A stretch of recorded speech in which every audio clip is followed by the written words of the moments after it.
ಶ್ರೀ ಗುರು ವಚನವನ್ನ ಆಲಿಸಿದಾಗಳಹುದು ನರನಿಗೆ ಮುಕ್ತಿ. ಜಗತ್ತಿನೊಳಗ ಜೀವಿಗಳೆಷ್ಟ್ರಿ? ಎಷ್ಟದಾವ? 84 ಲಕ್ಷ ಜೀವ ರಾಶಿಗಳು.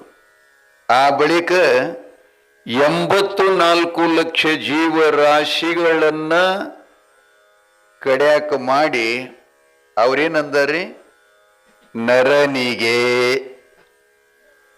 ಯಾರಿಗ್ರಿ? ನರ ಅಂದ್ರೆ ಯಾರಪ್ಪ? ಮನುಷ್ಯ ಅಂದ್ರೆ ಯಾರಪ್ಪ? ಹೆಂಗ್ ಸೀರೆ ಉಟ್ಟುಕೊಂಡವ್ರಿಗೆ ಅನ್ಬೇಕ, ಧೂತ್ರ ಉಟ್ಟುಕೊಂಡವ್ರಿಗೆ?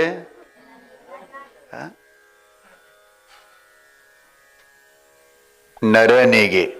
ಮತ್ತೆ ಆ ಎತ್ತು, ಆಕಳ, ನಾಯಿ, ಕುದುರೆ, ಕತ್ತೆ, ಹಂದಿ, ನವಿಲು ಏನದಲ್ಲ ಪಕ್ಷಿ ಪ್ರಾಣಿಗಳು, ಅವಕ್ಕೆ ಯಾಕಲ್ಲಿಲ್ಲ? ಸುಮ್ಮನೆ ನಿಮ್ಮ ಜೊತೆಯಲ್ಲಿ ಇವತ್ತೊಂದಿಷ್ಟು ಮಾತಾಡೋಣ. ನಮ್ಮ ಮನೆಯೊಳಗ ನಮ್ಮ ಸಹಪಾಠಿ ಎಲ್ಲ ಪ್ರಾಣಿ ಪಕ್ಷಿಗಳು ಕೂಡ ನಾವು ಸಾಕಾಣಿಕೆಯನ್ನ ಮಾಡ್ತೀವಿ. ಎಲ್ಲ ಪ್ರಾಣಿ ಪಕ್ಷಿಗಳನ್ನ ಸಾಕಾಣೆ ಮಾಡ್ತೀವಿ, ಅದರ ಜೊತೆಗೂಡಿ ಇರ್ತೀವಿ, ನಮ್ಮ ಪ್ರಪಂಚಕ್ಕೆ ಬೇಕಾದಂಗೆ ಅವಕರನ್ನ ತಗೊಂಡು ಬಳಸ್ಕೋತೀವಿ. ಆದ್ರೆ ನಿಜಗೊಂಡ್ರು ಅವಕ್ಕೆ ಯಾಕಲ್ಲಿಲ್ಲ? ನರನಿಗೆ ಯಾಕಂದ್ರು ಅಂತ ಇದ್ರ ಬಗ್ಗೆ ಒಂದಿಷ್ಟು ಪ್ರಶ್ನಾರ್ಥಕ ಚಿಹ್ನ.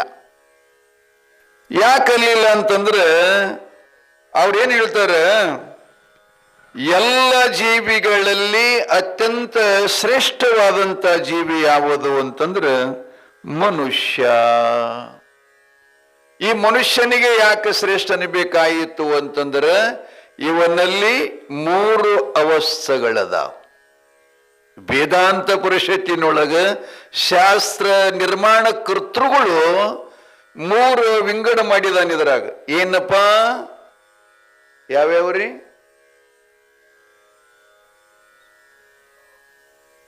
ಅಪ್ಪ ಆತ್ಮಾನಂದ ಏನ್ ಹೇಳ್ತಾರೆ ಅವರು? ನಮ್ಮ ಮನುಷ್ಯಗೆ 3 ಅವಸ್ಥೆಗಳದಾವ. 3 ಅವಸ್ಥೆನ ಏನಪ್ಪ ಅಂತಂದ್ರೆ ಈಗೇನದೀವೆಲ್ಲ ಇದಕ್ಕೇನಂತಾರೆ? ಜಾಗೃತ. ಇದಕ್ಕೇನಂತಾರ್ರಿ?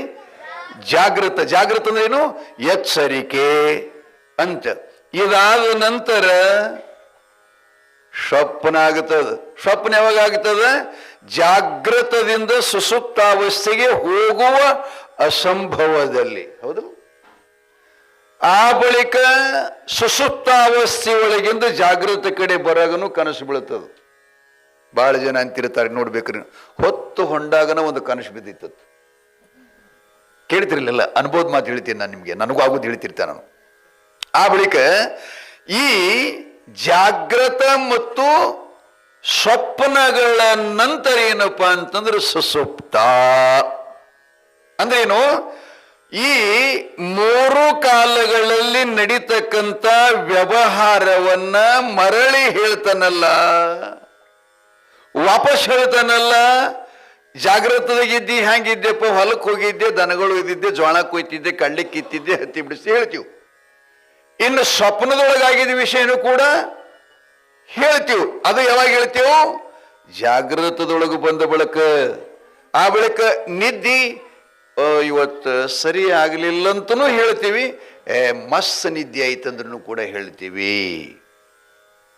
ಬಂಧುಗಳೇ, ಜಾಗೃತದಲ್ಲಿ ನಡೆಯುವ ಕ್ರಿಯಾ, ಸ್ವಪ್ನದಲ್ಲಿ ನಡೆಯುವ ಕ್ರಿಯಾ ಮತ್ತು ಸುಸುಪ್ತಾವಸ್ಥೆಯಲ್ಲಿ ನಡೀತಕ್ಕಂಥ 3 ಕಾಲಗಳ ಜ್ಞಾನವನ್ನ ಹೇಳಿಕೆ ಬರ್ತದಂತ ನರನಿಗೆ ಅಂದ್ರು.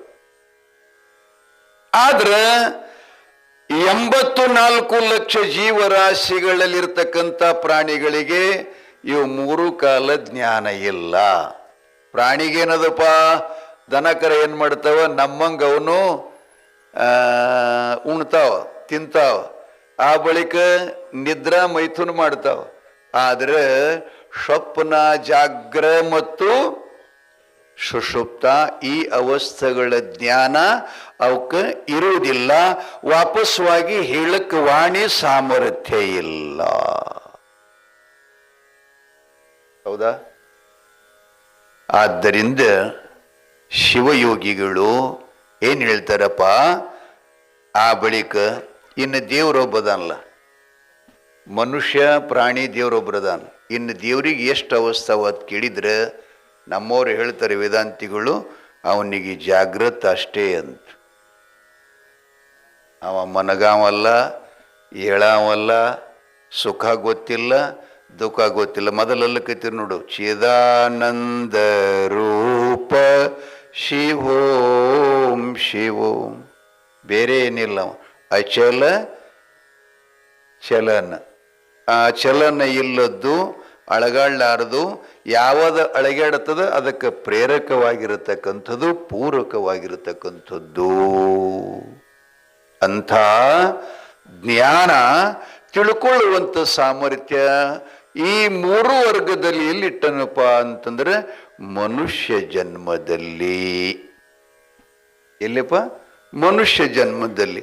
ಇಂಥ ಜನ್ಮವನ್ನು ಕೊಟ್ಟಾಗ ನಾವೇನ್ ಮಾಡ್ಬೇಕಪ್ಪ ಅಂತಂದ್ರೆ ಒಬ್ಬವರನ್ನ ಗುರುತಿಸಿ ಅವರಿಗೆ ಅವರ ಆಶ್ರಯ ಮಾಡಿಕೊಂಡು, ಅವ ಗುರುಗಳ ಇರ್ತಾರಲ್ಲ, ಹೆಂಡತಿ ಗಂಡನಲ್ಲಿ, ಮಕ್ಕಳು ತಾಯಿ ತಂದೆಯಲ್ಲಿ, ವಿದ್ಯಾರ್ಥಿಗಳು ಶಿಕ್ಷಕರಲ್ಲಿ, ಆ ಬಳಿಕ ಮನುಷ್ಯ ತನ್ನ ಸಮರ್ಥ ಶ್ರೋತ್ರಿಯ ಬ್ರಹ್ಮನಿಷ್ಠ ಸದ್ಗುರುಗಳಲ್ಲಿ ಅಂತ ಹೇಳ್ತಾರವ್ರು. ಯಾಕೆ? ಗುರುಗಳಲ್ಲಿ ಕೂಡ 6 ಪ್ರಕಾರ ಅಂತ ವಿಂಗಡ ಮಾಡ್ಯಾರ ಅವರು. ಅದ್ರಾಗ ಸರ್ವಶ್ರೇಷ್ಠ ಗುರು ಅಂತಂದ್ರೆ ಈಗ ಹೇಳಿದ್ರು ಶ್ರೋತ್ರಿ ಬ್ರಹ್ಮನಿಷ್ಠ ಸದ್ಗುರು ಅಂದ್ರೆ ಎಲ್ಲವೂ ಬಲ್ಲಾತ.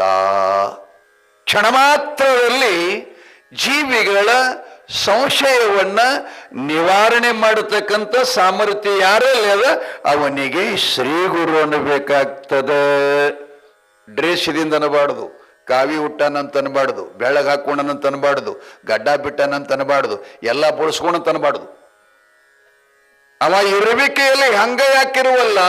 ಸಿದ್ಧಾರೂಢರಿಗೆ ಯಾವ್ದು ಡ್ರೆಸ್ ಇತ್ತೇನಪ್ಪ? ಇಲ್ಲ. ಆ ಬಳಿಕ ಸರ್ವಜ್ಞ ಮಹಾಕವಿಗಳಿಗೆ ಇಲ್ಲ. ಎಂಥ ಪರಮಜ್ಞಾನಿಗಳು, ಅವ್ರದ್ದೆಲ್ಲ ಒಂದಿಷ್ಟು ನೆನಪಿಸ್ಕೊಂಡ್ರೆ ತಂದಿನ ತಾನೇ ಉದ್ಧಾರ ಆಗ್ತದೆ ಜೀವನ. ಅಂತಪ್ಪ ಗುರು ಹೇಳ್ತಾನ ಏನಂತ? ಶ್ರೀ ಗುರು ವಚನ. ವಚನ ಅಂದ್ರೆ ಏನಪ್ಪ? ಅದು ಪ್ರಮಾಣ ಇರ್ತದ್ರಿ. ವಚನ ಅಂದ್ರೆ ನಿಮ್ಮಂಗೆ ಬಾಯಿ ಮಾತಲ್ಲ, ಗಾಳಿ ಮಾತಲ್ಲದು, ಲಕ್ಷ್ಯದಾಗಿರ್ಲಿ. ವಚನ ಅಂದ್ರೆ ತ್ರಿಕಾಲ ಬಾಧಿತ ಸತ್ಯ.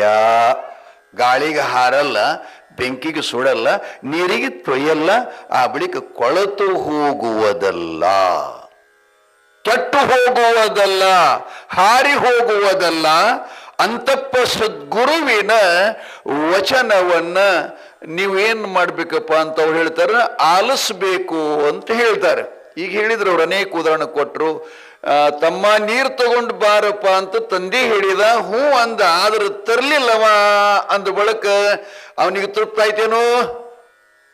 ಬೇಡದವನಿಗೆ ತೃಪ್ತ ಆಯ್ತೇನ? ಮಕ್ಕಳಿಗೆ ತಾಯಿ ತಂದೆಗಳು ಯಪ್ಪ ಒಂದ್ ಸ್ವಲ್ಪ ಎತ್ಕೊಳ್ಳು ಹಸ್ತಾವ, ಒಂದೆರಡು ಸುಡು ಕಣಿಕಿ ಹೋಗಿ ಅಂತ ಹೇಳಿದಾಗ ಹ್ಞೂ ಅಂದ. ಅವ ಗೋಟಿ ಆಡ್ಕೋತ ಹೋದಂದ್ರೆ ತಂದೆ ಹಿಡಿದ್ದು ಉಪಯೋಗ ಐತೇನ? ಅವ ಕೇಳಿದ್ದು ಉಪಯೋಗ ಐತೇನ? ನಿಷ್ಪ್ರಯೋಜನ ಆಯಿತು. ಹಂಗ ನಾವು ಯಾರು ಗುರುಗಳ ಶಿಷ್ಯ ಆಗ್ಬೇಕಾಗಿತ್ತಂದ್ರೆ ಮೊದಲನೇ ನಿರ್ಣಯ ತಗೋಬೇಕು. ಇದರಾಗ 2 ಸುಖ ಅವ, ಭೋಗ ಸುಖ, ಯೋಗ ಸುಖ. ಯೋಗ ಸುಖ.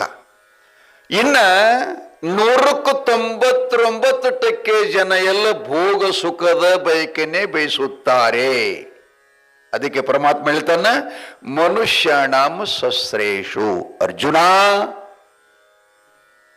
ಎಷ್ಟು ಸುಂದರ ಹೇಳ್ತಾನೆ ನೋಡ. ಏನ್ ಹೇಳ್ತಾರ ಅವರು? ಮನುಷ್ಯನಾಮ ಸಸ್ರೇಷು ಅಂದ್ರೆ ಇದ್ರ ಅರ್ಥ ಏನು?